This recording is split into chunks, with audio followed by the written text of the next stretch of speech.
ತಗೋಮ್ಮ.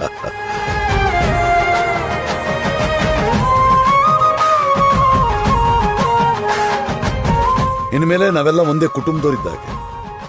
ನಾವು ನಿಮ್ಮನೆಗೆ ಬರ್ತೀವಿ, ನೀವು ನಮ್ಮನೆಗೆ ಬರ್ರಿ, ಅಲ್ವಾ? ಆಗ್ಲಿ ಯಜಮಾನ್ರೆ. ಅದಕ್ಕೆ ದೊರೆಸ್ವಾಮಿಗಳೇ, ಆದಷ್ಟು ಬೇಗ ನಿಮ್ ಕುಟುಂಬದ ಜೊತೆ ನಮಗೂ ಸಂಬಂಧ ಬೆಳೆಸ್ಬೇಕು ಅಂತ ಆಸೆ ಇದೆ.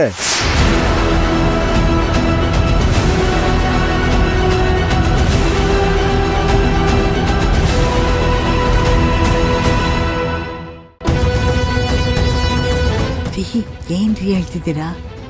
ಏನ್ ಅವಸರ ನಿಮ್ಗೆ? ಅಂದ್ರೆ ನಾವೆಲ್ಲರೂ ಸಂಬಂಧಿಕರ ತರ ಇರಬೇಕು ಅಂತ ಹೇಳಕ್ ಬಂದೆ.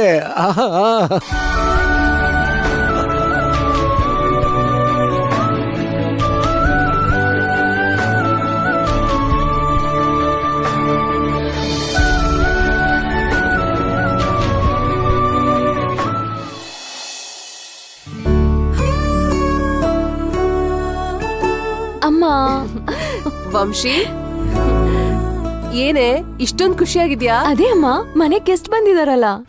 ಓಹೋ, ಹಾಗಾ? ಹಾಗೆ.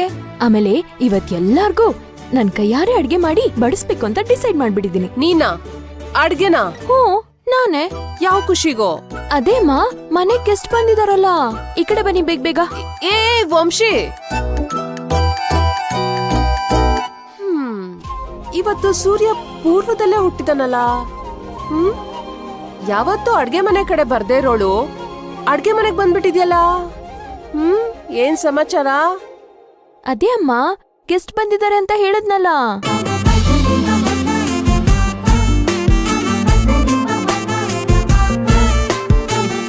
ಇವಳಿಗೂ ಈ ಕುಟುಂಬ ಇಷ್ಟ ಆಗಿರ್ಬೋದಾ? ಅದಕ್ಕೆ ಇಷ್ಟು ಸಂತೋಷದಲ್ಲಿ ಎಲ್ಲಾನು ಮಾಡ್ತಿದ್ದಾಳ.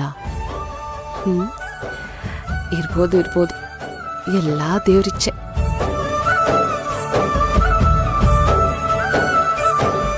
ಏ ವಂಶಿ, ದೊಡ್ಡದಾಗ ಅಡ್ಗೆ ಮಾಡ್ತೀನಿ ಅಂತ ಬಂದಿದ್ಯಲ್ಲ, ನಿಜ ಹೇಳು, ನಿನಗ್ ಕಾಫಿ ಆದ್ರೂ ಮಾಡಕ್ ಬರುತ್ತಾ? ಕಲಿತೀನಿ ಮದರ್ ಇಂಡಿಯಾ. ನೀನೇ ಯೋಚನೆ ಮಾಡು. ನಾಳೆ ದಿನ ನಾನೊಂದ್ ದೊಡ್ಡ ಮನೆಗೆ ಸೊಸೆಯಾಗಿ ಹೋದ್ರೆ ಅವಾಗಿದೆಲ್ಲ ಮಾಡ್ಲೇಬೇಕಲ್ವಾ? ಅದಕ್ಕೆ. ದಿಢೀರ್ ಅಂತ ಈ ಜ್ಞಾನೋದಯ ಯಾವಾಗಾಯ್ತು?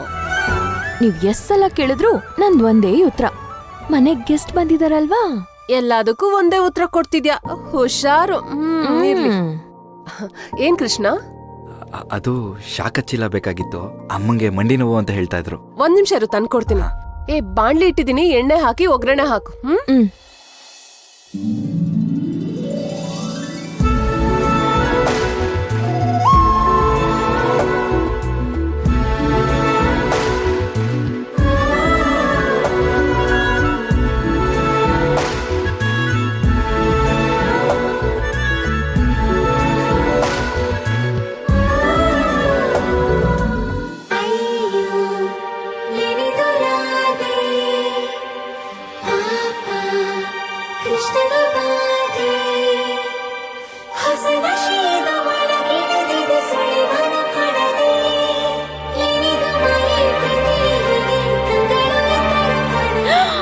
ಅಯ್ಯಯ್ಯೋ, ಪಲ್ಯ ಎಲ್ಲ ಹಾಳಾಗೋಯ್ತು. ಏನಾಯ್ತು? ಅದು ಅಮ್ಮ ಎಲ್ಲ ಮಾಡಿಟ್ಟಿದ್ರು, ಒಗ್ಗರಣೆ ಹಾಕಕ್ ಹೇಳೋಗಿದ್ರು. ಎಣ್ಣೆ ಜಾಸ್ತಿ ಹಾಕ್ಬಿಟ್ಟಿದೀನಿ, ಪಲ್ಯ ಎಲ್ಲ ಕೆಟ್ಟೋಯ್ತು. ಏನ್ ಮಾಡ್ಲಿ? ತಲೆ ಕೆಡ್ಸ್ಕೊಂಬೇಡಿ. ಒಂದ್ ಗ್ಲಾಸ್ಗೆ ಐಸ್ ಕ್ಯೂಬ್ ಹಾಕಿ ಗ್ಯಾಸ್ ಆಫ್ ಮಾಡಿ. ಎಣ್ಣೆ ಒಳಗೆ ಆ ಗ್ಲಾಸ್ನ ಬಿಡಿ. ಹೆಚ್ಚಾಗಿರೋ ಎಣ್ಣೆ ಎಲ್ಲ ಅದಕ್ಕೆ ಅಂಟ್ಕೊಳ್ಳುತ್ತೆ. ಹಲೋ, ಇದೆಲ್ಲ ವರ್ಕ್ ಆಗುತ್ತಾ?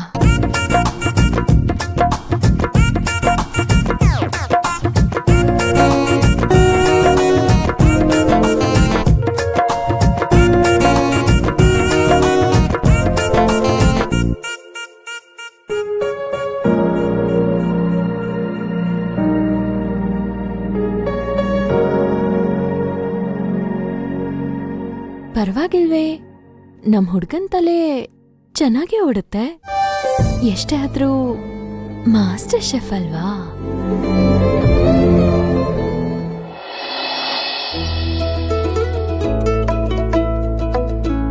ಅಕ್ಕ, ನೀವೇ ಬಂದ್ರಾ? ಅಮ್ಮ ಶಾಖ ಚೀಲ ಕೇಳಿದ್ರು, ತಗೊಂಡೋಗ್ ಕೊಡಿ, ನಾನ್ ಬಿಸ್ನೀರ್ ತರ್ತೀನಿ. ಅಕ್ಕ ನಿಮ್ಮ ಹತ್ರ ಸ್ವಲ್ಪ ಮಾತಾಡಬೇಕಿತ್ತು. ಹೇಳು. ಹೇಗೆ ಹೇಳೋದು ಅಂತ ಗೊತ್ತಾಗ್ತಿಲ್ಲ. ನೀವು ಬೇಜಾರು ಮಾಡ್ಕೊಳ್ಳಲ್ಲ ತಾನೆ? ಅದೇನೇ ಇದ್ರೂ ಧೈರ್ಯವಾಗಿ ಹೇಳು. ತಪ್ಪು ತಿಳ್ಕೊಬಾರ್ದಕ್ಕ. ತಪ್ಪು ತಿಳ್ಕೊಳ್ಳೋಂತ ವಿಚಾರ ನೀನೇನೋ ಹೇಳ್ತೀಯಾ, ಹೇಳು. ಅದು